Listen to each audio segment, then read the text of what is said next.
নমস্কার বন্ধুরা, কৃষ্ণা রান্নাঘরে সবাইকে স্বাগতম। আমি আজকে একটা নতুন রেসিপি আপনাদের দেখাবো মটর শাকের। সবাই তো মটর শাক খেয়েছেন, তো আমি একটা অন্যভাবে আপনাদের দেখাবো। মটর শাক খাওয়া খুবই উপকারিতা, তো আপনারা দেখুন আমি কিভাবে রান্নাটা করছি। প্রথমে শাকটাকে আমি ভালো করে বেছে নিলাম। এবার স্প্রিংগুলোকে বাদ দিয়ে দিতে হবে, স্প্রিংগুলো খায় না।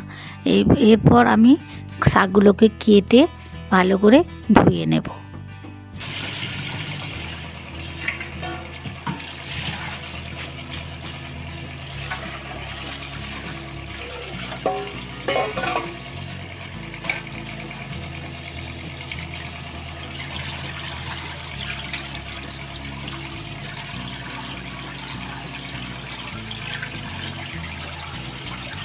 কেটে ভালো করে পরিষ্কার করে ধোয়া হবে।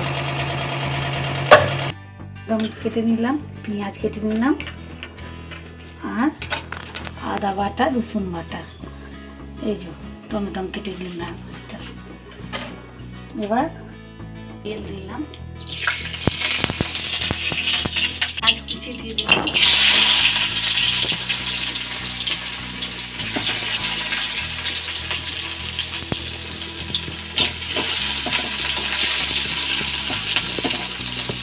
হালকা ভাজা হয়ে এসছে।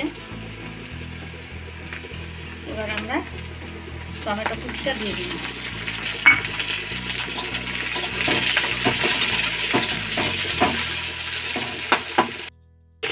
হলুদের গুঁড়ো দিয়ে দিলাম,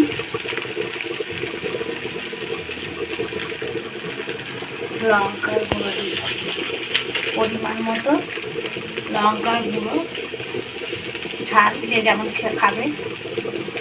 তো আমি এটা একটু ঝালঝালি করব, এটা যেহেতু আমার ঝাল।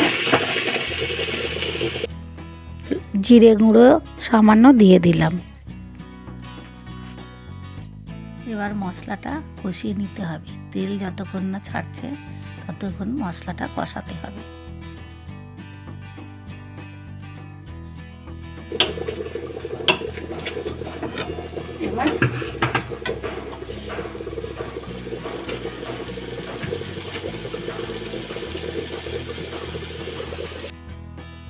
এবার শাকটা আমি কড়াতে দিয়ে দিলাম।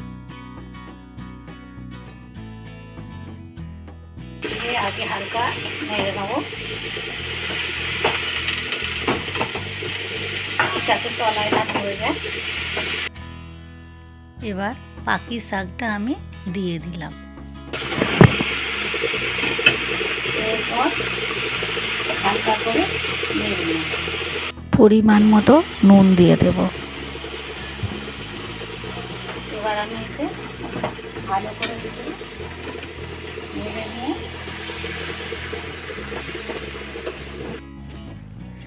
এবার একটু সামান্য চিনি দিয়ে দেব, স্বাদের ব্যালেন্সের জন্য। টমেটো দিয়ে আছে তো সেই জন্য, আপনারা যদি চিনিটা না খেতে চান না দেবেন। জল বেরিয়ে যাবে, এই জলেতেই এই শাকটা হয়ে যাবে, এতে কোনো জল লাগবে না। নুনটা দিয়ে দিলাম, জল বেরিয়ে গেল।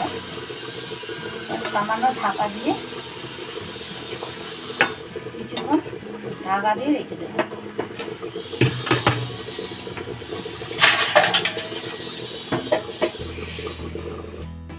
এবার আমি ঢাকাটা খুলে এবার শাকটা একটু কিছুক্ষণ নাড়িয়ে নিয়ে শাকটা আমি নামিয়ে দেবো। আমার শাক রেডি।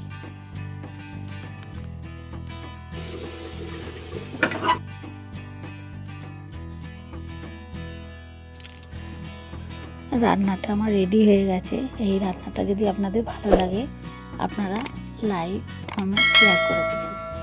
নমস্কার।